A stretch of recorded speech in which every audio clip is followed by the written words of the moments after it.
झाकण लावण्यापूर्वी आपल्याला त्यामध्ये थोडंसं साजूक तूप घालायचं होतं, म्हणजे त्यामुळे खिचडीला वास खूप छान येतो, चवही छान लागते. त्यामुळे मी तूप घातलंय आणि आता झाकण लावून आपण 4 शिट्ट्या करूया. आपली मसाला दलिया खिचडी करून अगदी तयार झाली आहे. 4 शिट्ट्या झाल्यावर मी गॅस बंद केला होता, प्रेशर उतरलं आहे. झाकण काढून बघूया.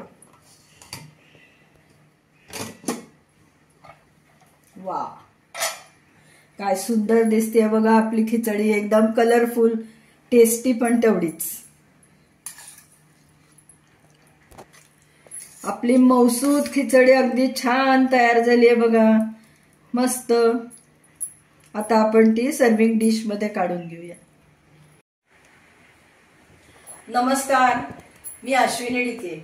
आज अश्विनी स्वादिष्ट किचन मध्ये आपण मसाला दलिया खिचडी कशी करायची ते बघणार आहोत. बरेचदा आपल्याला संध्याकाळी स्वयंपाकाचा कंटाळा येतो किंवा जास्त काही खायचं नसतं, दुपारी जेवण जास्त झालेलं असतं, तर अशा वेळेस आपण मुगाच्या डाळीची खिचडी, तुरीच्या डाळीची खिचडी किंवा कुठला तरी मसाले भात असं 1 डिश मील असंच करतो. तुम्ही आज जी मी ज्या पद्धतीची दलिया खिचडी दाखवणार आहे तशी खिचडी कधी केली नसेल तर नक्की करून बघा, म्हणजे ही खिचडी सुद्धा तुम्ही संध्याकाळच्या वेळेस नक्कीच करू शकाल. घरातल्या साहित्यामध्ये होणार आहे, आपण त्यात भरपूर भाज्या घालणार आहोत, त्यामुळे ती पौष्टिक पण होणार आहे.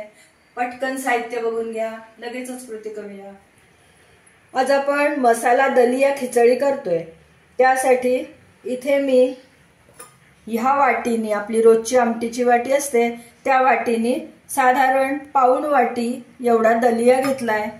त्याच वाटीच्या प्रमाणाने पाव वाटी मुगाची डाळ, पाव वाटी तुरीची डाळ घेतली आहे.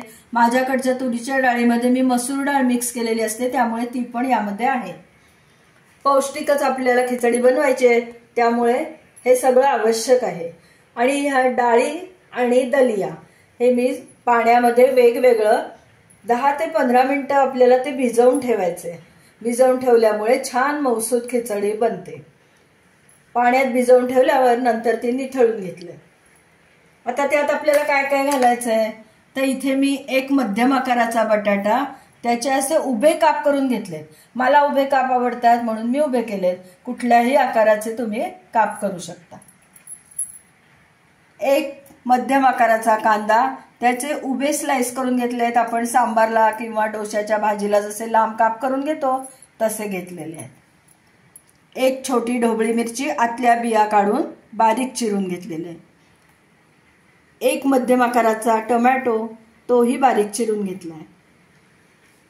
कॉर्नचे दाणे, स्वीट कॉर्न दाणे साधारण 3 टेबलस्पून एवढे आहेत. एक मध्यम आकाराचं गाजर होतं, त्याचेही मी उभे काप करून घेतलेले आहेत.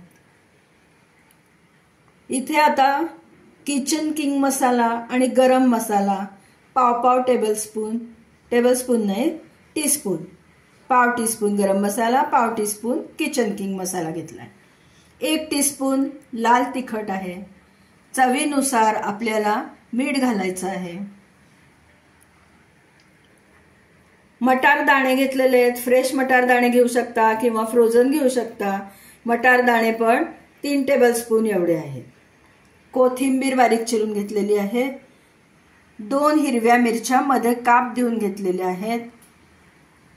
पाव टीस्पून जिरे पूड आहे. अर्धा ते पाऊण टीस्पून एवढं धने पूड आहे.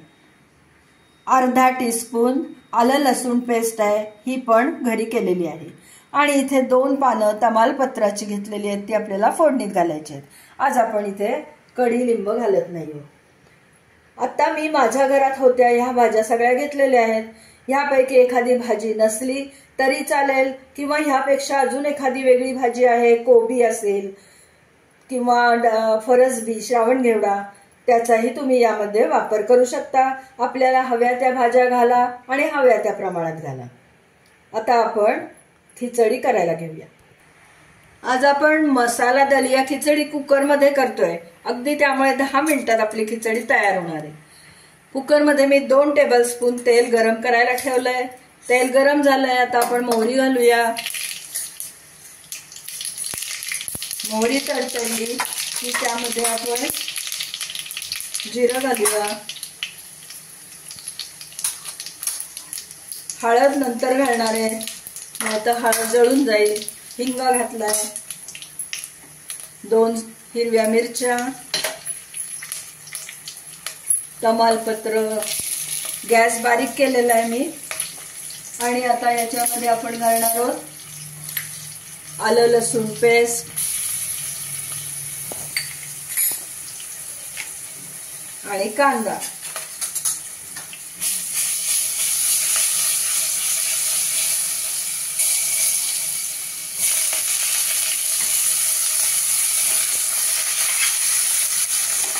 कांद्याचा रंग थोडासा बदलल्यावर आता आपण हे भिजवून नंतर निथळून घेतलेला गव्हाचा दलिया, तूर डाळ आणि मूग डाळ यामध्ये घालतोय. हे पण थोडंसं आपल्याला परतून घ्यायचंय.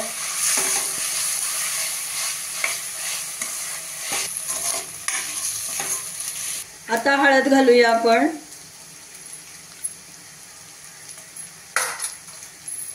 परत परतून घेते. मीठ घालूया, लाल तिखट, गरम मसाला, किचन किंग मसाला. तुमच्याकडे गरम मसाला किंवा किचन किंग मसाला नसेल तर तुम्ही थोडीशी मिरपूड आणि दालचिनीची पूड घातली तरी हरकत नाही. धने जिरे पूड. आणि आता हे सगळ्या भाज्या, मटार दाणे, स्वीटकॉर्नचे दाणे, गाजर, ढोबळी मिरची, बटाटा. आपण बटाटा पाण्यात ठेवला होता, नाहीतर बटाटा काळा पडतो. तुम्हाला मी सांगितलंच आहे, आपल्या इच्छेनुसार आपण यामधल्या भाज्या कमी जास्त करू शकतो. आपला दलिया आणि दोन्ही डाळी मिळून 1 वाटी भरून झालं होतं. आता त्या 1 वाटी 1.25 वाटी झालं होतं, त्यामुळे मी याला 3.5 वाट्या पाणी घालते. पाणी आधीच मोजून ठेवलं होतं.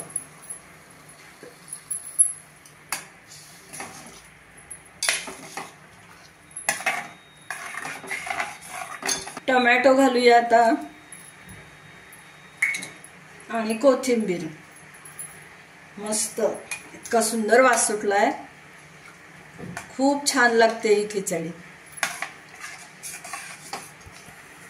आता आपण कुकरला झाकण लावूया आणि 4 शिट्ट्या झाल्यावर गॅस बंद करायचा. झाकण लावण्यापूर्वी आपल्याला त्यामध्ये थोडंसं साजूक तूप घालायचं होतं, म्हणजे त्यामुळे खिचडीला वास खूप छान येतो, चवही छान लागते. त्यामुळे मी तूप घातलंय आणि आता झाकण लावून आपण 4 शिट्ट्या करूया. आपली मसाला दलिया खिचडी करून अगदी तयार झाली आहे. 4 शिट्ट्या झाल्यावर मी गॅस बंद केला होता. प्रेशर उतरलं आहे. झाकण काढून बघूया. वा, काय सुंदर दिसते बघा आपली खिचडी. एकदम कलरफुल, टेस्टी पण तेवढीच. आपली मौसूद खिचडी अगदी छान तयार झाली आहे बघा, मस्त. आता आपण ती सर्विंग डिश मध्ये काढून घेऊया. आता बघा आपली चमचमीत मसाला दलिया खिचडी करून तयार झाली आहे. पटकन खावीशी वाटतेय.